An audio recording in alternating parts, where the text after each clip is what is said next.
ओम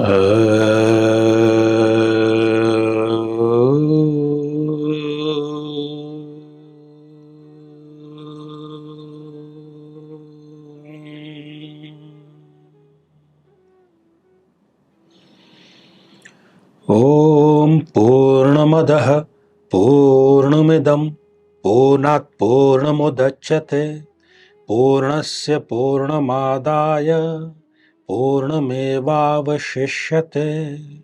ओम शांति शांति शांति। तो मेरे बहुत ही प्रिय और बेहद सम्मानित साथियों, हृदय की असीम गहराइयों से अभिनंदन, बहुत बहुत हार्दिक स्वागत है। साथियों, हम समय समय पर विभिन्न प्रकार की साधना पद्धतियों, उपासना, मंत्रों, इनके बारे में चर्चा करते रहे हैं, आगे भी चर्चा करते रहेंगे। लेकिन चाहे आप कोई भी साधना कर रहे हैं, वो आपकी नित्य नैमित्तिक साधना है या आपकी कोई मनोकामना पूर्ति के लिए काम्य साधना है, जब किसी विशेष उपक्रम, किसी विशेष मनोरथ को पूरा करने के लिए हम कोई साधना करते हैं, तो उसे हम काम्य साधना कहते हैं।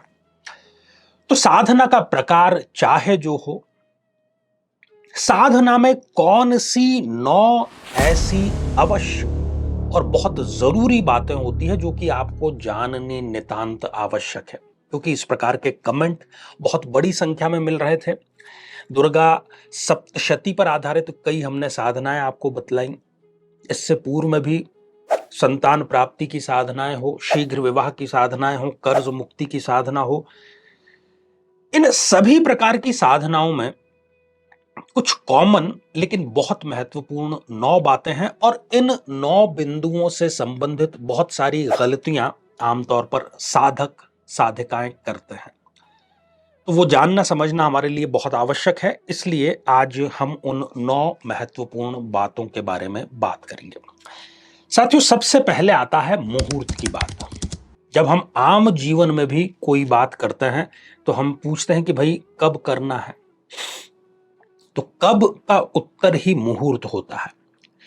शुरुआत अगर ठीक से हो जाए तो हम कहते हैं कि 50% काम हमारा पूरा हो गया। तो साधना में भी ये बात लागू होती है। वैसे तो हम प्रत्येक साधना के लिए कौन से पक्ष में कब प्रारंभ करना है, संध्या काल करना है, मध्याह्न करना है, रात्रि में करना है, इसके बारे में विवरण देते हैं। लेकिन कुछ ऐसे काल होते हैं जिनसे यदि साधनाएं प्रारंभ की जाएं तो उनके प्रभाव में, उनकी प्रभावशीलता में कई गुना वृद्धि हो जाती है। जैसे कि ग्रहण काल में यदि आप साधना करते हैं तो आम दिन से कई गुना ज्यादा आपको रिजल्ट मिलेगा। तो पहली बात मुहूर्त की, तो ग्रहण काल या नवरात्र में यदि आप प्रारंभ करते हैं, नवरात्र का उतना ही महत्व है। दीपावली जो कि महानिशा है, उसका भी उतना ही महत्व है। शिवरात्रि का भी उतना ही महत्व है, खासतौर पर तंत्र साधनाओं में। तो पहली बात ये हो गई। और साधना जब आप प्रारंभ करते हैं तो उसके लिए आपको संकल्प लेना जरूरी है। ये ठीक वैसा ही है कि यदि आप किसी इंस्टीट्यूशन में जाते हैं तो एडमिशन फॉर्म तो आप भरते ही हैं ना। बिना एडमिशन, बिना एनरोलमेंट के आप वहां के विद्यार्थी नहीं कहलाएंगे। वैसे ही संकल्प आपकी एलिजिबिलिटी, आपका श्रद्धा और समर्पण बताता है। तो संकल्प जरूर होना चाहिए मुहूर्त के साथ ही, और शुभ मुहूर्त में उसका संकल्प होना चाहिए। दूसरी बात आमतौर पर यह पूछी जाती है कि किस ओर मुख करके, किस दिशा की ओर उन्मुख होकर के हमें साधना में मंत्र जाप करना चाहिए। वैसे तो वामाचार में या हमारी जो वैदिक पद्धति है उसमें अलग अलग प्रावधान है, लेकिन एक आम और बहुत ही साधारण बात यह है कि उत्तरमुखी या पूर्वमुखी होकर के मैक्सिमम साधनाएं की जानी चाहिए। उसी से आपको रिजल्ट मिलेगा, क्योंकि उत्तरी ध्रुव से ही इलेक्ट्रोमैग्नेटिक जो रेव्स हैं वो निरंतर प्रवाहित हो रही हैं।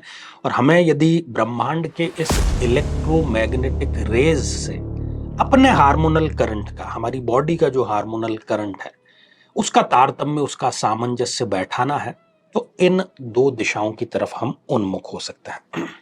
तीसरी बात आती है आसन को लेकर के। बहुत से प्रश्न होते हैं, बिना आसन के नहीं करना है। आपको पूरी साधना पर्यंत एक ही आसन रखना है और यह ख्याल आपको रहे कि आपके अलावा उस आसन का कोई और प्रयोग न करें। ठीक है।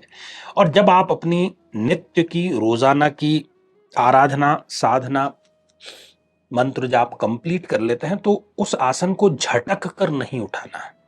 उसमें एनर्जी समा चुकी है, उसको आप समेट दीजिए, उसका रोल बना दीजिए, लेकिन उसको झटकना नहीं। कई बार हम समझते हैं कि इस पे कोई कचरा, कुछ कण गिर गए हों, कुछ चींटियां हों, तो हम उसको झटक देते हैं। ये शास्त्र सम्मत बिल्कुल भी नहीं है। मैक्सिमम साधनाओं में 99.9% साधनाओं में अखंड दीप प्रज्वलन शास्त्र हमें कहते हैं। क्योंकि जब आप साधना की शुरुआत करते हैं, आपका एक संकल्प है, आपका एक मनोरथ है और आपने कुछ दिन सुनिश्चित किए हैं, तो वो निरंतर प्रज्वलित रहे, याद रहे, आपके मन मस्तिष्क में बैठा रहे। जैसे ही आप अखंड दीप को देखते हैं, आपको पुनः पुनः अपनी साधना के बारे में मन में मस्तिष्क में विचार आते रहते हैं। और अग्नि जो है वो हमें यह संदेश भी देती है कि हम ऊपर की ओर उठ रहे हैं, हम जल नहीं है कि नीचे की तरफ ड्रेनेज में जा रहे हैं, नहीं। इसलिए अखंड दीप का प्रज्वलन करना, उसको बनाए रखना, यह प्रत्येक साधना का एक अनिवार्य बिंदु होता है। पांचवी और बहुत महत्वपूर्ण बात कि कई बार कोई शारीरिक कारण से हमें बीच में उठना पड़ जाए। पहली बात तो जब तक जो निर्धारित संख्या आपने आज के लिए निर्धारित की है, मुझे 1 माला करना है, 7 माला करना है, 11 माला करना है, 21 माला करना है, हर संभव वो प्रयास करें कि उसके बीच में आप ना उठें। लेकिन फिर भी यदि आपको उठना पड़ ही जाता है तो वापस आने के पहले आप अपने हाथ पैर और मुंह पुनः धो करके और फिर बैठें। साधना में बीच में उठना जो है वो निषेध माना गया है। साधना जब हम प्रारंभ करते हैं तो तुरंत मंत्र जाप करने के बजाय सबसे पहले हम हमारे गुरु का स्मरण करें। यदि आपने दीक्षा प्राप्त की हुई है, आप सौभाग्यशाली हैं, तो गुरु का स्मरण करें मन ही मन। उन्होंने जो मंत्र दिया है उसका जाप करें कम से कम 3 बार और फिर आप प्रारंभ करें अपनी जो साधना का मंत्र है उसको। क्योंकि इससे होगा क्या कि गुरुत्व का जो चैतन्य है उसका अंश आप में उतर आएगा, उनका आशीर्वाद भी रहेगा, तो बहुत संभावना रहेगी कि आपकी साधना जो है वो सफल अवश्य हो जाए। सातवीं बहुत महत्वपूर्ण बात, कभी भी साधना की प्रक्रियाओं में, उसकी तैयारी में, मंत्र जाप में जल्दबाजी नहीं करनी है।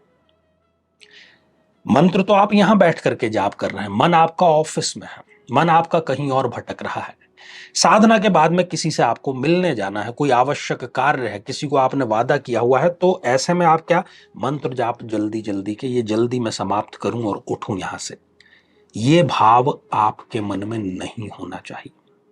आप उसमें गहरे उतरें, गहरे पानी बैठे हैं, उथले पानी में नहीं। इसलिए शीघ्रता कभी नहीं करनी है। आप समय ही ऐसा सुनिश्चित करें, आपको अपनी रूटीन सबसे बेहतर आपको पता है, जिस समय आप फ्री हैं, किसी भी प्रकार का आपको अड़चन उसमें ना आए, ताकि आप इत्मीनान से, तसल्ली से बैठ करके मंत्र जाप कर सकें। जल्दबाजी, शीघ्रता नहीं करनी है। मंत्र जाप यदि आप शक्ति आराधना कर रहे हैं तो उसमें खास तौर पर उपांशु जाप करना है। मतलब मन ही मन भी नहीं करना है कि आवाज बिल्कुल नहीं आ रही है, और बहुत लाउडली भी नहीं करना है। होंठ हिले और थोड़ा थोड़ा जो मंत्र है आपको स्वयं को सुनाई दे, इस प्रकार से आपको मंत्र का उच्चारण जो है वो करना चाहिए। और जो 9वां और आज का अंतिम बिंदु है, जिसके बिना कोई भी साधना कभी ना तो कंप्लीट होगी, और जब कंप्लीट ही नहीं होगी तो सफल तो कैसे होगी। उस साधना के प्रति, उष्ट देव के प्रति, गुरु के प्रति, उस मंत्र के प्रति पूर्ण श्रद्धा, पूर्ण समर्पण और पूर्ण विश्वास कि मुझे फल मिलेगा ही मिलेगा, ये सारे 9 के 9 जो बिंदु हैं बहुत महत्वपूर्ण है। प्रत्येक साधना में इसको अप्लाई करना चाहिए। और मैं नहीं समझता कि यदि ये 9 बिंदु आप अपने स्मरण में रखते हैं तो कोई कारण ऐसा हो जिससे कि साधना कंप्लीट ना हो पाए या उसका रिजल्ट आपको ना मिले। तो भविष्य में की जाने वाली सभी साधनाओं में आप ये स्मरण जरूर रखें। और हमारी तरफ से आपको अग्रिम शुभकामनाएं साधना की सफलता की। तो आज के लिए केवल इतना ही, और इसी मंगल कामना के साथ में कि आप सभी स्वस्थ, समृद्ध और शांतिपूर्वक जीवन व्यतीत करें। नमस्कार।